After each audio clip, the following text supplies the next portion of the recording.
For the ones who get it done, the most important part is the one you need now. And the best partner is the one who can deliver. That's why millions of maintenance and repair pros trust Grainger, because we have professional-grade supplies for every industry, even hard-to-find products. And we have same-day pickup and next-day delivery on most orders. But most importantly, we have an unwavering commitment to help keep you up and running. Call, click Grainger.com, or just stop by. Grainger, for the ones who get it done. The numbers told the story, they always do. It's one of those idiots who believe in analytics. This is a numbers game with Gil Alexander on VSiN. Good Wednesday morning to you. It is a numbers game at VSiN, the sports betting network, VSiN.com, Game Plus, iHeartRadio, YouTube TV, and of course, Sirius XM channel 158. It's Gil Alexander. How you doing? It's Kelly Bidlin to my left. Hey-o. Producer number 9. So much more than a producer. What's happening, man? Oh, nothing much. Roughly 100 hours-ish. I did the math. A little more than that. Away from Super Bowl 59. Super Bowl licks. You excited? Is the excitement building? Has the excitement peaked? Is the excitement waning? It's the Super Bowl. I'm always going to be excited. But I was going to say, take your time, But Kelly. there's two big events I think we have before that, Gil, for us. NBA trade deadline, which is heating up big time. I was like, what, the Transylvania Open? Yeah. Like, final? Right. Kevin Durant back to the Warriors. Okay, We're going to have to talk about that. And then awards finally tomorrow, right? Awards we tomorrow. might make money finally tomorrow. Awards tomorrow, baby. What a positive attitude, right? We might make money tomorrow. Oh, we're definitely making money because Jaden Daniels is winning Offensive Rookie of the Year. So cash that off the bat. The only question is, do I make Offensive Rookie of the Year plus MVP money? Yeah. In which case it will be a banner day, a blue ribbon day is what I'm looking for. For me, it would be MVP and comeback. I'm still kicking myself. What was that? Was that a Thursday at the D when you and Crack both walked 5 feet behind you and made that bet? And I was like, I should probably join those guys. Which and I one? never The did. Jaden Daniels one? Yeah. It was the last 7 plus 750 in town, and Lamar Jackson was 12-1 when I bet him at a different time. But yes, the Jaden Daniels thing was you just sleeping. Me sleeping. I remember watching you two, and I'm like, I should probably do that same thing. Nope. Did Crack bet it too? I didn't know. Pretty sure he did, yeah. Oh, really? I didn't know that. We got a lot of guests today. Jonathan Von Tobel live from New Orleans, site of Super Bowl 59. He will join us to talk Super Bowl 59, of course, and a little NBA as well. Maybe pick his brain about KD and Curry. If that happens, is that a thing? Does it move the needle? That's the question. James Patrick Root from 3-Man We've talked a little college hoops. Let's do a little list of college basketball teams. Get his opinion on can they win it all or not. Joe Fortenbaugh from ESPN, our old buddy Joe, from his own radio show, and of course ESPN Bet, the television show, and many, many Sports Center appearances where he is beloved by seemingly all. Shining star over there these days. Shining star for you to see what your life will truly be. Joe Fortenbaugh. Hey, Kelly's got some waste management Phoenix Open golf picks coming up as well. Jason Weingarten from Under a Cloud of Smoke, and our old Ready, Set, Bet co-host friend, who used to be our primetime action co-host, Matt Brown. Is he in studio with us? He is in studio, ladies and gentlemen. All of his thoughts on Super Bowl 59. I have dipped into the prop market. I will give you those bets that I made last night here momentarily. I just want to say this because I cannot stop talking about Luka, as so many people are in that boat. And I just, there's one thing, and again, everything that I said Monday still applies, which is, I don't care how you feel about this, the fact that the Dallas Mavericks and Nico Harrison did not shop this around, right, and only went to the Lakers for this.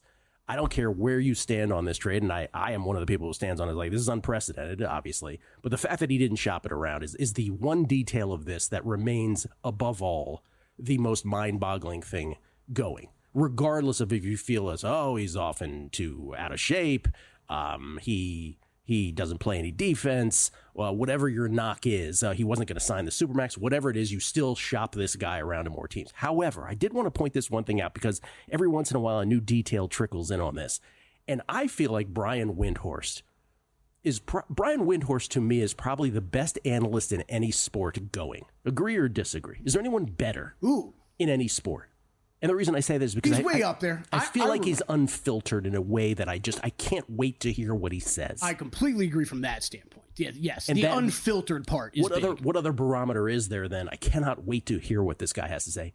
he made a little aside in something he was talking about. He was like, yeah, you know what I said after game 3 of those NBA finals? And I was like, oh yeah, what did you say? So this is just to give him some props, and because I think it's a fascinating detail that we sort of glossed over at the time, because if you remember in the NBA finals, the Celtics, they didn't sweep the Mavericks, but it was a gentleman's sweep. They won it 4-1, but it was one of those gentleman's sweeps also where it was 3-0. And so it was kind of Katie bar the door at that point, because nobody comes back from 3-0 in the NBA, in the history of the NBA. But after that game 3, which the Celtics obviously, put the nail in the coffin, not completely, but it was for all intents and purposes done. It was 93-90 Celtics with just over 4 minutes in game 3. Yeah. And the Mavericks fighting for their playoff lives and their finals lives at this point. And Luka took a foul.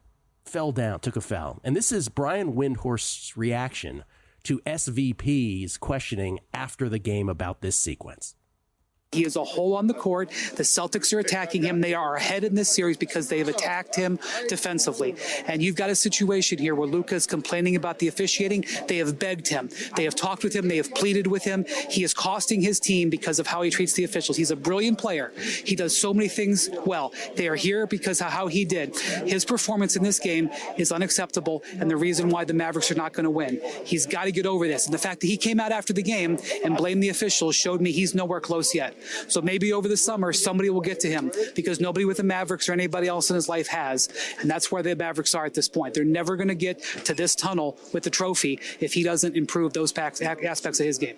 And here we are just over a half a calendar year later, and all of this is manifested in the most dramatic way. Yeah. I just thought that was a Hall of Fame moment now in retrospect. So did you happen to hear Brian Windhorst talking about this exact moment the other day? I didn't in detail. I just heard him allude to it, so I found this. Yeah. Very interesting, because it was right on when the news came out, right, Luke, and everybody's how could Dallas possibly do this, right? And Brian Windhorst said, he brought up that interview, right, and basically said he didn't know how it was going to go over with the Dallas brass, right? He was going to sit in press conferences. Oh, I did hear after this he part. Just called out basically how Luka treats himself, performs, and how the coaches don't hold him to a higher standard, yada yada yada, right? And he said he sat in every press conference, talked to all the Dallas Mavericks brass within the next 24 hours.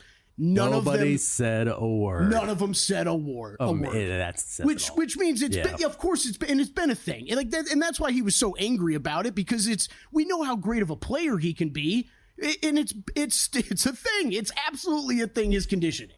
The soap opera that is the National Basketball Association. Anyway, shout out to Brian Windhorst, because I thought that was awesome. But like we've said all week, give me the upside on Luka the rest of his career. Absolutely, Sorry. Give me the upside. He's 25. You don't think he can get in shape eventually? Maybe he can't, but he sure can. I feel like that was my first angry I'm sorry in a while. I made a couple prop bets. There's really 2 prop bets in one, but it's 2 separate bets. I like this. Here's the thing. You're for 2 weeks, you're just staring at these things. And no matter how hard you try, after all, nope, I'm just going to be a better, disciplined on this. Finally, at some point, you're like, all right, I can't take it anymore. Kareem Hunt, Chiefs first touchdown scorer and the overall first touchdown scorer. I bet them both. The Chiefs first touchdown scorer at plus 425. The first overall touchdown scorer in Super Bowl 59 at 9-1. You can shop these around, but these are pretty much static numbers everywhere. I looked at many places, and these were the numbers at multiple places. Here's the reason. Now, obviously, this correlates with my game thought, which is I'm on the Chiefs. I'm not going to get in front of the Patrick Mahomes train here. And now I obviously don't know who's going to get the ball first in the first half. That's obviously where the advantage begins, right? Which is kind of why I went with both of these, just in case the Chiefs didn't get the football. But with the Chiefs, when you think about the Eagles, you think about the distribution of first touchdowns. I mean, what is it? It's Saquon, it's Jalen Hurts, it's A.J. Brown, it's Devontae. Maybe it's the tight end. Yeah. Right? Maybe it's Goddard. With the Chiefs this year in 17 football games, right? 15-2, plus a couple playoff games, by the way. Plus a couple playoff games. So that's 19 football games. I'll do it from the bottom up. Here's who's had 1 first touchdown. Mahomes, Juju, Watson, Gray, Kelsey. Here's who's had 2 first touchdowns. D-Hop, Rashee Rice, who's no longer with us, of course. I mean, from an injury standpoint. Yeah. Didn't want to make it more dramatic than it actually is. Pardon me. Got a little ahead of myself. Second most, Xavier Worthy, 4 of the Chiefs' first touchdown scores this year. And number 1 is Kareem Hunt with 5 of them. Now, did that alone make me want to bet this? No. However, on a team that you feel like, and is also backed up by those numbers right there, that you feel like the distribution is far wider than, say, that of the Eagles when it comes to who could possibly score the first touchdown. Kareem Hunt still, if you step back, even if you didn't know those numbers, feels like the most likely, especially if you get to the 1 yard line, he's the guy most likely to get the football. Maybe even if they get to the 3 or 4 yard line, he's the most likely to get a short pass. I don't know. I'm just saying, of all those players, he feels to me like the best shot going, and he is reflected in the numbers as the shortest shot on the Chiefs. But to me, plus 425 is the Chiefs' first touchdown score, and 9-1 is the first overall score.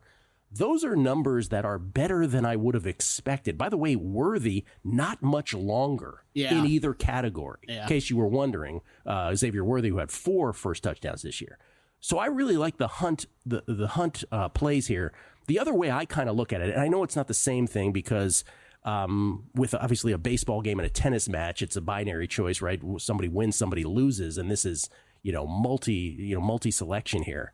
But if I'm just thinking about this in my tennis terms, like how many $4 dogs do I play a year? I play maybe a handful. We win a couple, right? Navarro beating Sabalenka last year. I think Putintseva beating Goff last year. For those who tennis hardos who follow, they may remember. Baseball, I mean, a $4 dog, I think of the Tampa Bay Devil Rays taking on Randy Johnson and the Yankees.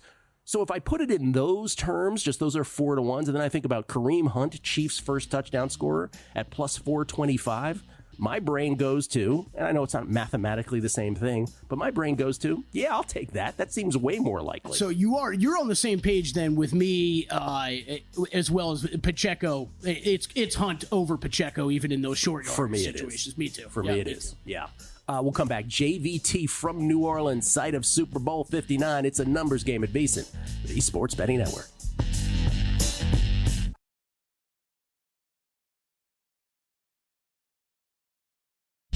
A numbers game on VSiN, the Sports Betting Network. The big game is almost here, and VSiN has you covered from kickoff to cash out. All your favorite VSiN hosts will be breaking down the action all day long with expert analysis, sharp betting insights, and real-time odds updates live from Las Vegas. From early morning breakdowns to in-game betting strategies and post-game recaps, we're bringing you the most comprehensive Super Bowl betting coverage anywhere.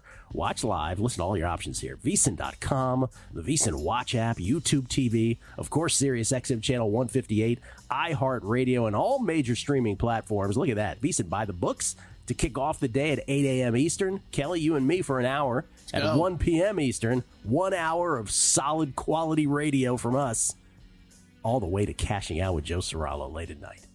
That's your big game coverage right here from VSiN. The Jason Weingarten in studio with us. Oh, is he really? Oh, yeah. Oh, my. In studio. I learn things. We get tweets at Beating the Book real quick. This is from, let's see here. ND Money. New Orleans is my favorite place to eat. 3 to add to the list. Crawfish, etouffee, boudin, and a muffaletta. Oh, getting hungry. Now you're just showing off. Off in the dark. Highlight so far today. Kelly Bidlin saying, I can finally start my career, and waiting for Gil to respond. Mandy Davison. Kelly is to Edge Boost as the Big Hurt is to Nugenics. Tony Shank, can you hear Kelly doing the advertising saying, wait, there's more? DJ Southern Jet also just clarifying that Richard Ham was someone from his childhood. Of course, we don't know who that is. Scola, thanks for referencing the old offshore memories. Recalling now the red MoneyGram phone sending to Juan Augusto Diaz, Raul Ruiz, and Facundo Blanco. I think I once bet on Facundo Blanco in a clay court tennis match. They never wanted my money, Gil. It took so long to get it to him. And the look on the cashier's face as I would pay for the transaction, he said. And Matthew Mayberry, no mentioning of UConn, St. John's, or Marquette with Jim. I don't think anyone's going to be happy to see them in their bracket. Matthew, we just ran out of time. I could have gone more teams, but I had to group them in at the end, so my apologies. Ladies and gentlemen, he is a stalwart at ESPN. We've known him from so far back in the day. He's the co-host of Carlin versus Joe Monday through Friday, noon to 3 Eastern. That's the ESPN radio show that he does Monday through Friday. But he's also, of course, on ESPN Bet Live. He's always on SportsCenter.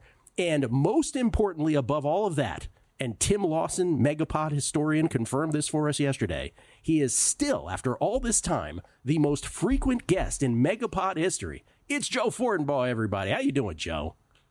Wow, I did not realize I still held that distinction. Yes. And I haven't even been able to get on with you. I didn't come on this past year because of my stupid schedule. And then I think 2 years ago I found a way to wedge on, but that's incredible. I got to keep that going, keep people at bay on that one. It was good to be on with you guys. You specifically, Gil. Kelly, not so much. I can ignore him. Kelly, that's a joke. Kelly, that's a joke. Yeah. Everybody calm down. Yeah, Kelly invited Joe on the show. Joe was crickets, and then I called him. And he's like, sure, I'd love to come on. Great to hear from you, Gil. He just doesn't have any respect for you.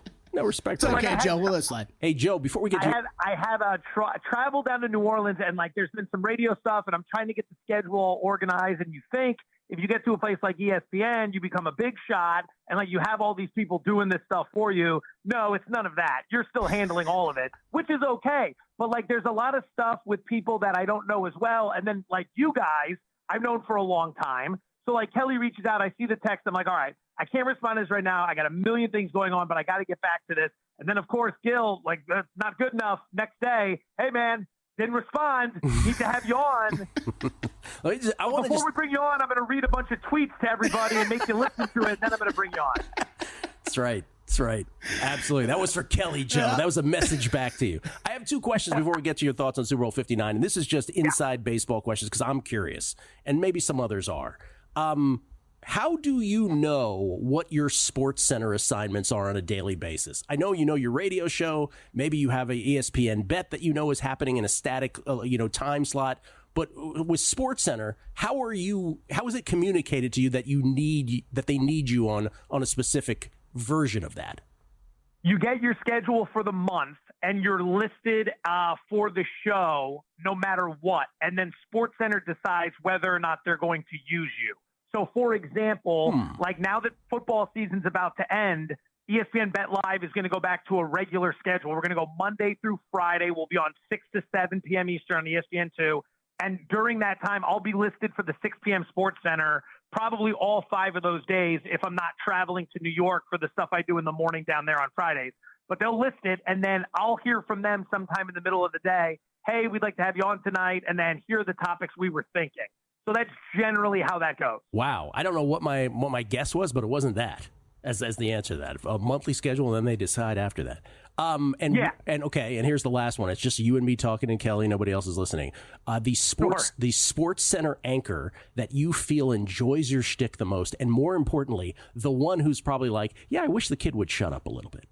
Oh, that's good. That's really good. Anytime you work with Randy and Gary, you've got a big opportunity there to make people laugh because those two are very much ready to go off script, to run long, to do a complete pivot, which if you enjoy doing this for a living, those are two great guys to work with because right there, you can just make chaos on TV. And some of the best advice you ever get is that chaos is the stuff that people react to, right? If we're just doing the same thing bland every day, it's going to be tough. So those two are great. And then to be honest, Elle Duncan might be the best trash talker you could ever come across.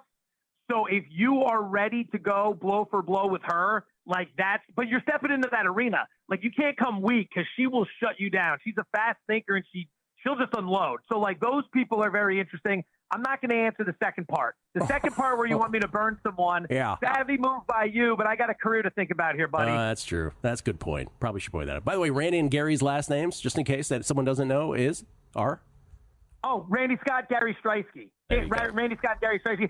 You know what? I will answer your question about someone who probably doesn't like the shtick. She loves listening to me on radio. She always talks about it because she's listening on the drive up. But when I was picking Ohio State in the national championship game, Hannah Storm, not a fan at all because she's a Notre Dame grad. She's a huge Notre Dame fan. And it felt like I was on with her every time Notre Dame was getting set for a playoff game. And I was picking against Notre Dame the whole way. So she just got so sick of me coming on and telling America all the reasons why Notre Dame would win. I'd imagine by the end, she's probably like, all right, enough of this guy. We don't even know who this D-lister is, and I can't blame her for thinking that. Hannah Storm, not a fan of Joe Fortenbaugh. Write that down, Kelly. All right, a Super Bowl She's 59. wonderful, but I'd have to imagine she's had enough of me. Are you betting a side or the total here? Let's start there before props. I'm leaning to Philadelphia, and I know a lot of people are going to say, well, he's the Philadelphia guy. Of course, he's going to take the Eagles. 2 years ago, I had a big bet on the Chiefs. All right, so let's just disband that right now. I can separate the fandom, and I have no problem doing that. I have no problem betting against my teams either, so let's be clear there.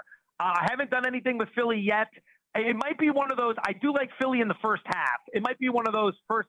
That might be the angle, but the thing is, like, they're built to win this game. Like, I'm looking at Kansas City, and as great as Mahomes is and all the stuff everyone throws out there, Philly's got so many paths to victory. They can run the ball against this Kansas City defense. And if somehow Spags puts together some elite game plan where they're going to shut down Barkley, you can throw on these guys. Kansas City deploys man coverage at the 5th highest rate in the NFL, 5th highest.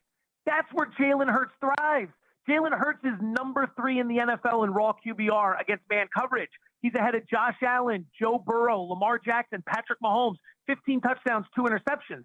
A.J. Brown is your preeminent man beater. So, like, A.J. Brown props, over 69.5 receiving yards, I'm in. 7-1 for him to go over 125 receiving yards. I'm in. I sprinkled a little on his MVP. I always like to get a long shot in there. He was 30-1. I played a little on that as well. So when you look at this, like, I know everyone thinks run-heavy script for Philly, and that's what they want to do. But if they have to open it up in the passing game, I think they can have a lot of success here. Total homer picks, by the way. Just want to get that out of the way. Yeah, despite what you said. Did we get all the props in there? Did you incorporated everything there in that little diatribe? Listen, I got one of my favorites. I haven't been talking about it yet. I just finalized it, and I got down pretty much as much as I was willing to bet on this. So I'm going to start talking about it publicly. I'm going to give this one to you guys first. And this isn't any shtick. I just kind of finished it this morning because I was talking to someone from ESPN who had been watching the tape. It's a 2-part prop.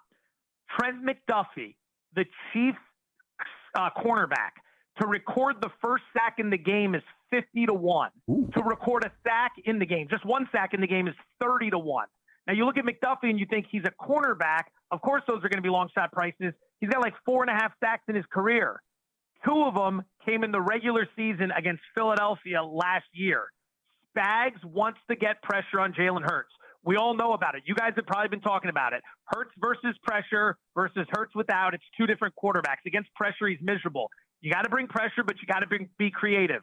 In that game against Philly, I think it was a Monday nighter last year at Arrowhead, he was blitzing McDuffie like crazy, and McDuffie had 2 sacks in that game. So he's 50-1 to record the first sack here and 30-1 to record a sack in general. Those are 2 bets I like very much. I love it. Nice job closing out. Joe, on my only note, once again, a little more energy next time, okay? I'm sure your career will take off after that. I'll do the best I can. I'm down here in New Orleans. Maybe I'll find some party favors, come back on with you guys, go nuts.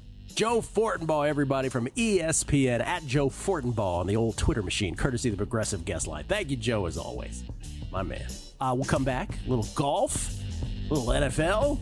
Who knows what we'll get into? It's a numbers game at VSiN, the Sports Betting Network. A numbers game on VSiN, the Sports Betting Network. In sports betting and trading, probability is a key to success. Discover the power of high probability trading with Todd Bubba Horwitz, a former floor trader and sports bettor with over 45 years of experience. Visit BubbaTrading.com/VSiN and get a free ebook on options trading. That's free. Ebook on options trading. Use code VSiN500 to save $500 on any purchase. Skill Alexander. We get tweets at Beatty the Book. Always appreciate the feedback. Nash. Last name Nash. Good call on Hannah Storm. She definitely seems like a beard for Chris Felica back in the day. Jamie Leva, or Jaime Leva. Can we get a breakdown on the Transylvania Open by Kelly in a Count Von Count voice? Oh, that's a good idea. Have a fantastic day, gentlemen. Thank you very much. Michael Knight was looking for the sack prop that Fortenbaugh mentioned. Which book? Great question. The McDuffie sack prop. We got to figure out where that is. Oh, yeah. I did. He said 30-50-1. I did look up Jason's Hopkins bets over at FanDuel, over 1.5 receptions, plus 126, 2+ touchdowns at 100-1. Just a couple more here. Kevin Ryan, Gil Kelly's love for Gary Woodland, week in and week out, may exceed yours for Joe Jackson Gibbs. I know he's really into Woodland. Fair. And then Rick Ollier, Whoa. Did Kelly Blade Bidlin just insult Captain Ron? I'll have you know that he saved a family from Cuba. How dare you?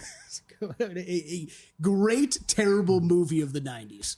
Ladies and gentlemen, I'm extremely uncomfortable because Kelly is sitting awfully close to me. And the Let's reason sit for closer. this is usually when we have a guest here on set, Kelly saunters, because that's what he does. He saunters back behind the glass, but not today because it's Matt Brown and it's a primetime action reunion. Matt Brown, the current co-host with Mike Somich, that is, of Ready, Set, Bet here on the weekends.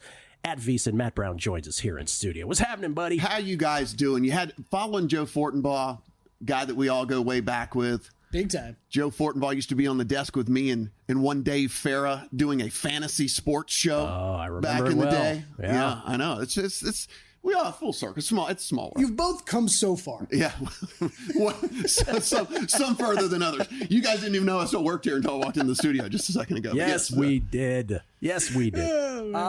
Okay. Well, I don't know if you know this, Matt, but there's a game on Sunday. Yes. Super Bowl Fun one. 59, and I actually don't know the answer to this. What side are you on here?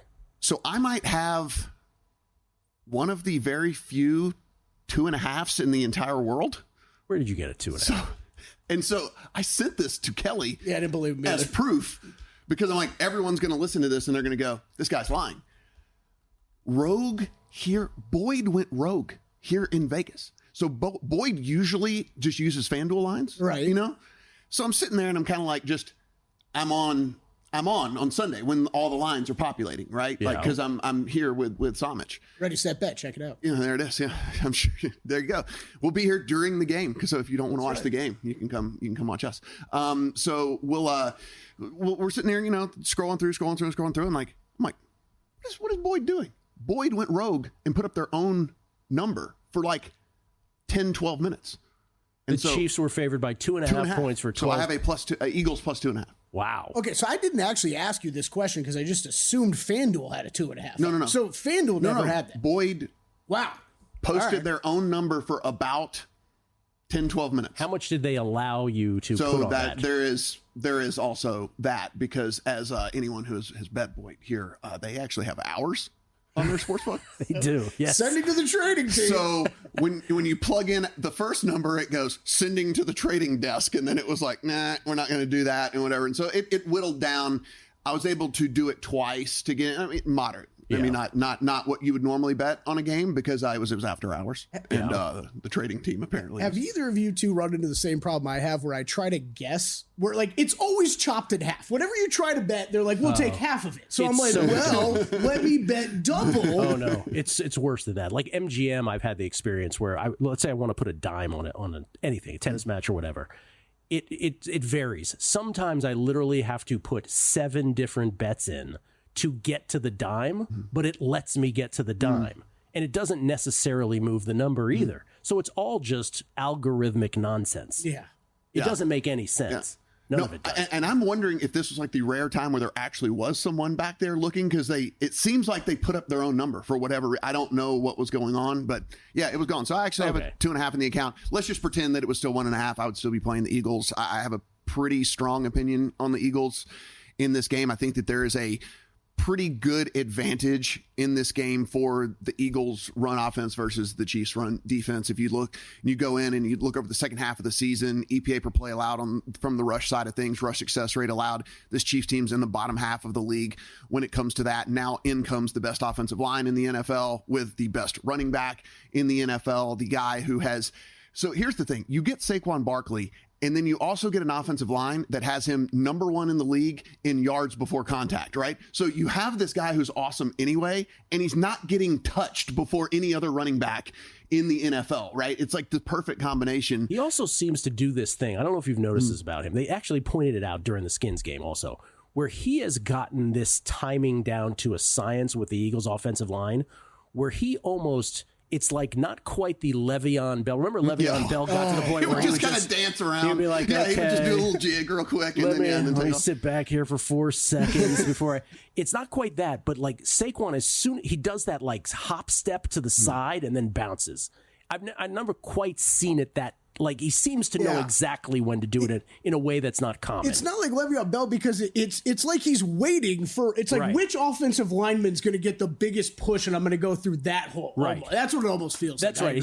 He knows where he's supposed to go, but he understands when to cut off that as great as anybody I've ever seen. Man, not to derail the conversation, but anyone that has not been arrested, has anyone derailed their career more than Le'Veon Bell did? I mean, like that. I mean, in the height of his powers, in the non-arrest category, like without getting arrested, like without going to jail or committing a crime. Did anyone do more harm to in the height of his powers? He's like, yeah, I'm just not going to play. I'm gonna not play for a year. I'm just going to not play. See how this works out. Keep that money. I don't need it. Bold decision, guy. Yeah, it was just. But yeah, Gil, you're exactly right. I mean, it's crazy because one of the things you hear these scouts, again, we always talk about not a scout, not a talent evaluator, but like it was that Saquon's vision was just above average. It wasn't like that he had great vision or whatever it was. Well, I mean, maybe it was the Giants' offensive line. Maybe it was just the scheme there. Whatever it was, but it does seem like something has changed since he's gotten to Philadelphia. I mean this completely respectfully because I'm on the Chiefs side, but I also fully admit, like I keep asking the question, yes, but if one team blows out the other, is it more likely to be the Chiefs blowing out the Eagles or vice versa? I concede it would probably be the Eagles blowing out in quotes, right? But here's my question to you and to those who have the Eagles. How much is the thought in your head that as you're talking about this and everything you're saying makes complete sense, but then there's this terrible possibility for you guys that Patrick Mahomes just puts on his cape, right? And it's a three-peat, and who knows, maybe they even win their 18th consecutive one-score game.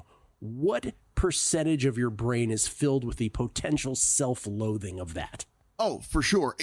Honestly, I kind of paint the picture on both sides. I try to, in every game. And I kind of look at this, and as opposed to Patrick Mahomes putting on the cape, I kind of just see it as Jalen Hurts shrinking in the moment more than Patrick Mahomes putting on the cape. That's interesting because he didn't in the last Super Bowl. I look at the way that he played. Granted, this last game, he played fantastic. Games leading into that, not so much. And if they get a ton of pressure on him, and if this offensive line gets tricked, and they're a very, very good offensive line, but we know Spags has been able to make the greatest of offensive lines and the greatest of offensive coordinators look silly. If they're able to get home a ton and Jalen Hurts doesn't have time to kind of operate that offense, I've painted the picture of how the Chiefs win this game and maybe even win this game by double digits. It's interesting, though, you say about Jalen Hurts because had the Eagles won that game against the Chiefs 2 Super Bowls ago, he probably is the MVP. So that's interesting that you would think that somehow the script for the Eagles not playing well falls on him. Yeah, he was better this past game, but he has had the propensity to hold the ball a little bit too long. He has had the propensity to maybe not really just make decisive decisions when throwing and all of those things. And I can't get that out of my brain when we're talking about the conversation is, what if that happens again? What if this defense that is put in front of him, what if these exotic blitzes, what if these crazy looks just fool him, just trick him, and they can't get anything going. And then if they're trying to be one-dimensional with Saquon Barkley, that's not going to work. What about the simple handicap of those who say, yeah, it just comes down to I'd rather have Reed, Mahomes, and Butker, if I throw in the kickers, versus Sirianni, Hurts, and Jake Elliott, who Will Hill has done a great job of pointing this out. We're not talking maybe enough about Jake Elliott. This is a close game. Jake Elliott missed an extra point. We talked about this on the Megapod yesterday. Missed an extra point against the Packers. Missed 2, I want to say, in the next playoff game against the Rams. And then missed a field goal. It was a long field goal against the Commanders. What about that just simple? The triumvirate. I'd rather have this 3 than these 3. Part of what it goes to our conversion props conversation. Yeah. Certainly the top 2. The kicker thing's interesting to me because I think Butker, since he's come back from injury, has not looked the same. And I think Andy Reid's actually been a little reluctant to run him out there from longer distance, and all that. But yes, certainly the top 2. I mean, that is kind of like the simple handicap, and it makes perfect sense. Right? No one's going to argue with you if you just go, hey, Andy Reid, Patrick Mahomes. Okay, good enough for me. Sorry to make you feel uncomfortable in the middle. You can ask questions too. Apologize. Kelly. Yes. Kelly Thank you for being able to work it in. Matt's got props. We'll get to those next. It's a numbers game at VSiN, the Sports Betting Network.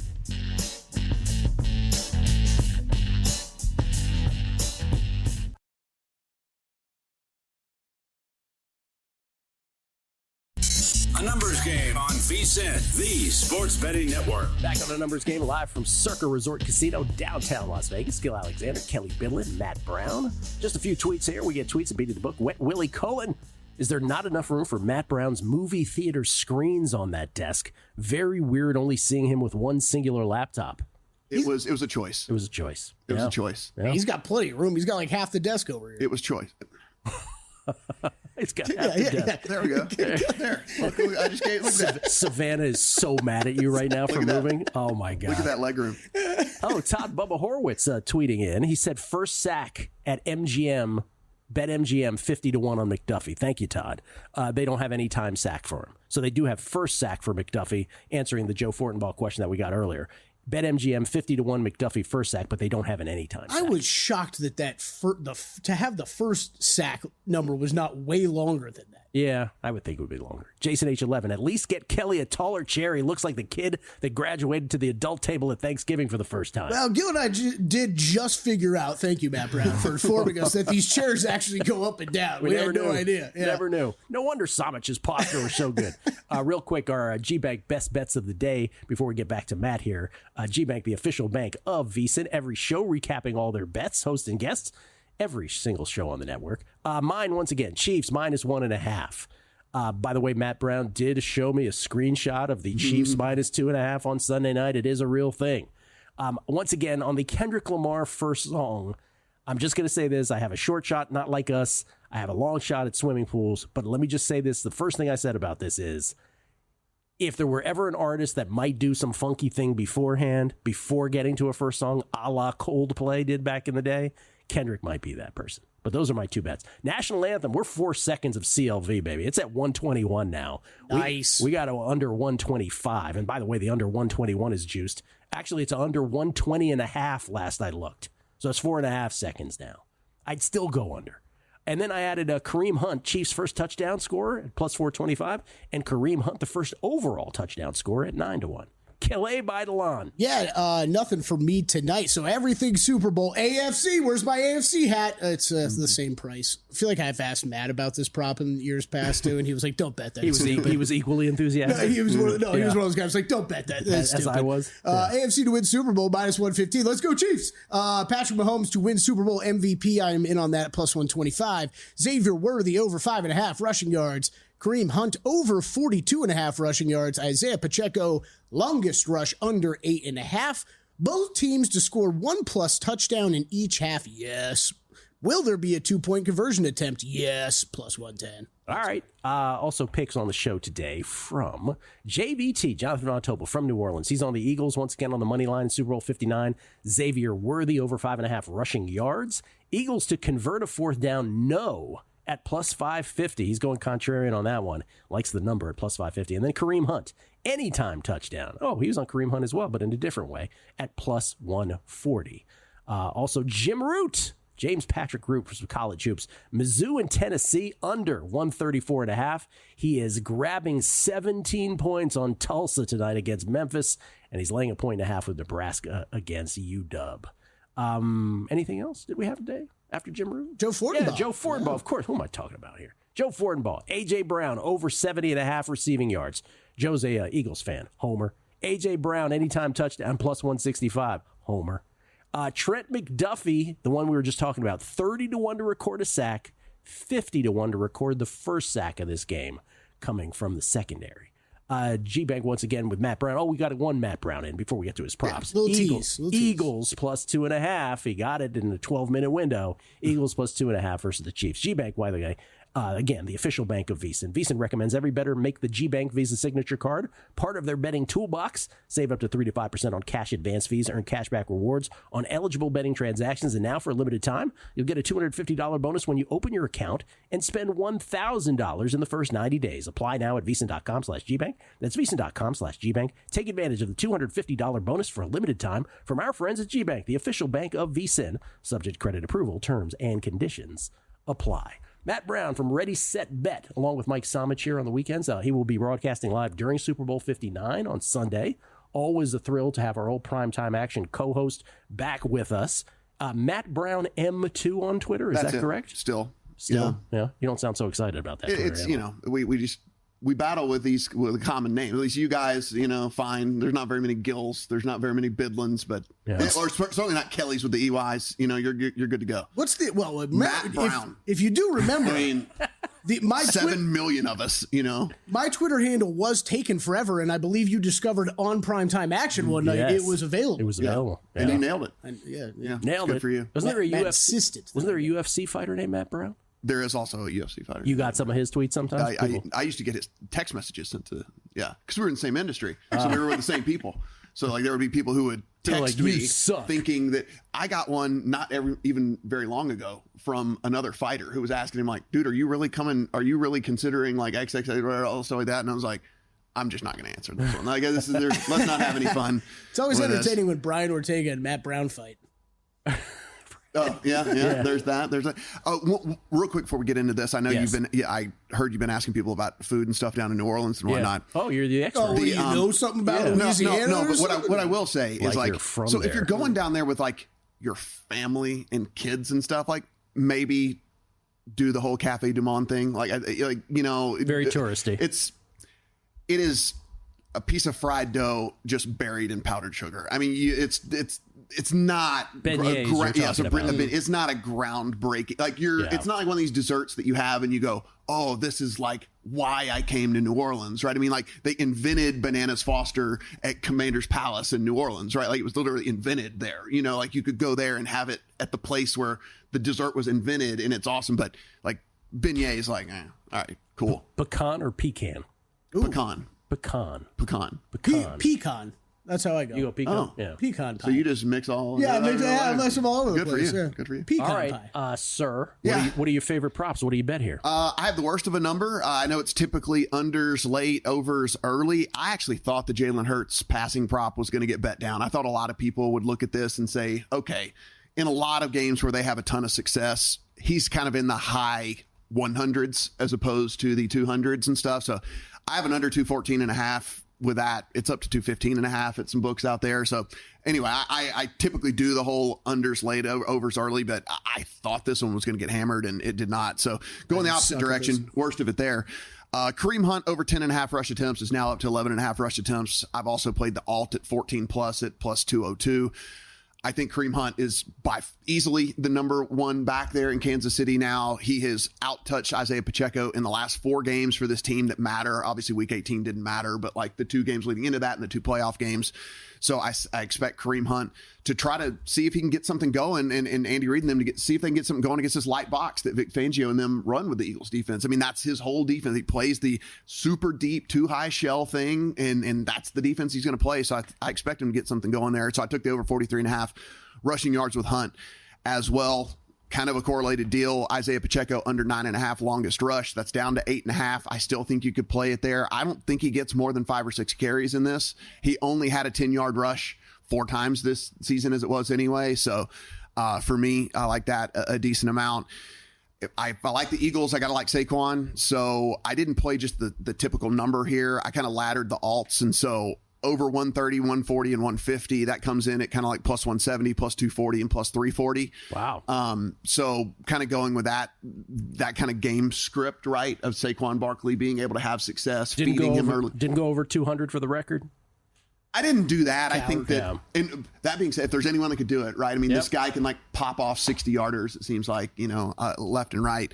Dallas Goedert over 46.5 receiving yards. I think it's up to like 48.5 receiving yards now, but this was like literally, by the way, the props came out because again, we were on air. Oh, we talk about this all the time. It's incredible. I was listening to you and Mike. 2 minutes after the game. I mean, like we were in, so there were actually numbers to be got. This is something for next year to remember for everybody out there. Like there were numbers to be had literally 2 minutes as soon as the game was populated. And on your desktop. Yeah. Oh, yeah. Shout out MGM on your actual computer. Yes, shout out to MGM.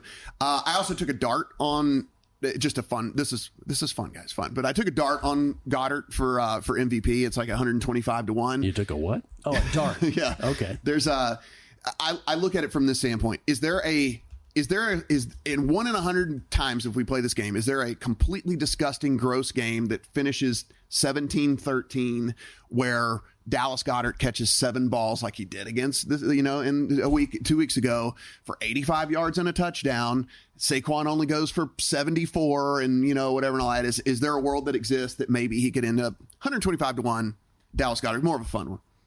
Last thing, Sports Talk Radio question. If the Chiefs pull off the three-peat, regardless of everything the Patriots did under Belichick and Brady, would this be the single most impressive thing in pro football in our lifetime? I think so, for sure, because we've changed how football is, right? Like everybody's got more data, everyone's got more tape, everyone knows how to analyze and all this stuff, and they're figuring out how to beat it on the fly. I kind of think you're right. I do. Kelly, how do you enjoy being in the middle? You like it? I'm having a great time. You gone again? I'm just happy to be here. Yeah. Matt Brown, everybody. Ready, set, bet as they all crash to the bottom. Stormy's next with Money Moves. Enjoy from Visa, the Sports Betting Network.